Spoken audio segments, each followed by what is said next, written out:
கர்த்தருடைய பரிசுத்த நாமத்துக்கு மகிமை உண்டாவதாக.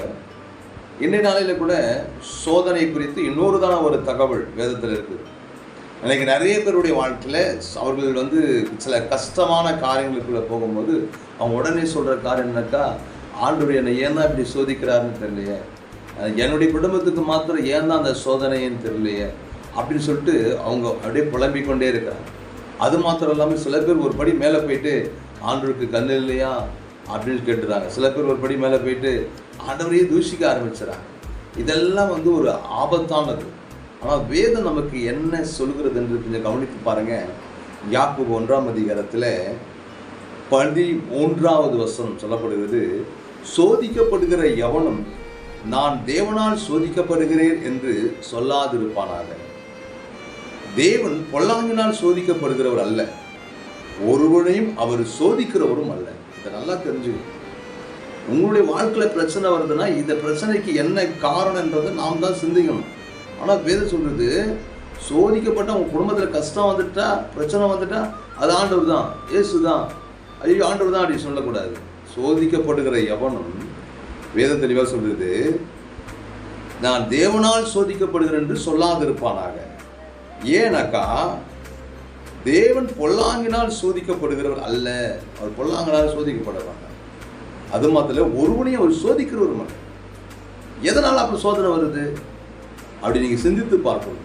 கீழ் வசனம் 14ஆம் வசனம் சொல்லுது, ஏன் உங்களுடைய வாழ்க்கையில் சோதனை வருதுன்னா, ஏன் பிரச்சனை வருதுன்னா, வியாதிகள் வருதுனாக்கா, ஜெபித்தாலும் பிரச்சனைகள் தீர மாறுதுனாக்கா, அவர் சொல்றார் இந்த இடத்துல, அவனவன் தன் சுய இச்சையினாலே இழுக்கப்பட்டு சிக்குண்டு சோதிக்கப்படுகிறான். இதான் உண்மையானது. ஆண்டோட கடன் வாங்காத சொல்லும்போது நாம் கடன் வாங்குவோம், அது வேண்டான்னு சொல்லும்போது அது மேலே ஆசைப்படுவோம். இந்த ட்ரெஸ்ஸு போடக்கூடாதுன்ற போது ட்ரெஸ்ஸு நம்ம ஆசைப்படுகிறோம். அப்போ இதெல்லாம் தேவன் விரும்பாது இருக்கிறாரோ அதெல்லாம் நாம் விரும்புகிறோம். இதெல்லாம் நான் கொடுப்பேன்னு சொல்கிறாரோ அதெல்லாம் முன்கூட்டியே நாம் அதை பிரயாசப்படுகிறோம்.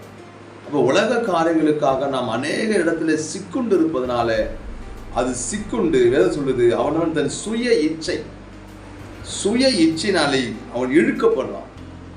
அதனால அவனை சிக்குண்டு அவனை சோதிக்கப்படுகிறான். பாருங்க, வேதம் சொல்றது, பின்பு இச்சையானது கர்ப்பம் தரித்து பாவத்தை பிறப்பிக்கும், பாவம் பூரணமாகும் போது அது மரணத்தை பிறப்பிக்கும். ரொம்ப ஆபத்தானது. அது மரணத்தை பிறப்பிக்கிற வரையில நீங்க அது மேல நீங்க இச்சையின் மேல முகம் கொள்ளக்கூடாது. உடனடியாக பாவங்களை அறிக்கிட்டு மனம் திரும்ப வேண்டிய கட்டாயத்தில் இருக்கும். பாவத்தை அறிக்கிட்டு அவைகளை விட்டு விடுகிறோனோ இரக்கம் பெறுவான். அதனால நாம் ஒருவர் கூட நான் தேவனாலே சோதிக்கப்படுகிறேன் என்று நாம் ஒருபோதும் சொல்லாமல், நாம் சோதனைக்கு உட்படாதபடி விழுத்திருந்து ஜெபம் பண்ணுங்கள் என்று ஆண்டு சொல்லியிருக்கிறார். நாம் ஜெபிக்கலாமா? மகா இரக்கமும் தயவும் உள்ள சர்வ வல்லமுள்ள தெய்வமே, நாங்கள் தேவனால் சோதிக்கப்படுகிறோம் என்று நாங்கள் சொல்லாமல், நாங்கள் ஆண்டவரே இந்த உலகத்திலே ஆண்டவரே இச்சைத்து அதில் இழுக்குண்டு நாங்கள் சிக்குண்டு சோதிக்கப்படாதபடிக்கு ஆண்டவரே நாங்கள் எந்த நேரத்திலும் எப்பொழுதும் சோதனைக்கு உட்படாதபடி விழுத்திருந்து ஜெபம் பண்ணி நாமத்தை மேம்படுத்த, சோதனையை ஜெயிக்க ஆண்டவருடைய கிருபையும் உடைய பலத்தையும் உடைய வல்லமையும் அபிஷேகத்தை எங்களுக்கு கொடுத்து ஆசீர்வதிங்க. இன்னைக்கு யாரெல்லாம் சோதிக்கப்படுகிறார்கள், அவருடைய குடும்பத்துடைய சோதனையாக இருக்கிறதோ, யாரெல்லாம் மனநல படுக்கையில் இருக்கிறார்களோ, யாரெல்லாம் நோய்வாய்ப்பட்டு இருக்கிறார்களோ, எல்லாருக்கும் சுகத்தையும் பலத்தையும் ஆரோக்கியத்தையும் கொடுத்து அவரை ஆசீர்வதிங்க. உங்களுடைய பரிசுத்த நாமத்துக்கு மகிமை உண்டாகட்டும்.